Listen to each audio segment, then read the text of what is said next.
अस्सलाम वालेकुम। उम्मीद है सारे ठीक होंगे। आप देख रहे हैं मेरा यूट्यूब चैनल बलोच व्लॉग। जल्दी से जिसने सब्सक्राइब नहीं किया सब्सक्राइब कर लें और पूरी वीडियो देखें, इंशाल्लाह मज़ा आने वाला है आप लोगों को। इसमें हम बात करेंगे और पूरी मतलब इसमें एनास्मोसिस की वर्कशॉप हो रही है जिसके ऑर्गेनाइज़र हैं head of department doctor Arshad साहब हैं, उनके साथ डॉक्टर आमिर ज़हीर, डॉक्टर अतीक साहब और उनके साथ हमारी ओआर की पूरी टीम है। ये हमने कल ही एक दिन पहले तैयारी की थी। इसमें गट पड़ी हैं, ये फार्मालीन और ये लेगाश्योर पड़े हैं, डिवाइसेस पड़ी हैं। ये सुबह हम 8 बजे आके सबके कार्ड बनाने लग गए और मतलब हर एक की लिस्ट मतलब प्रॉपर हमने बनानी थी, उनको कार्ड देने थे ताकि वो मतलब इजीली अपनी चेयर पे जाके बैठ सकें और अटेंड भी कर सकें।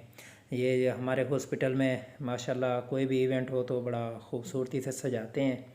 तो अभी थोड़ी देर में इवेंट स्टार्ट हो जाएगा, मतलब वर्कशॉप स्टार्ट हो जाएगी।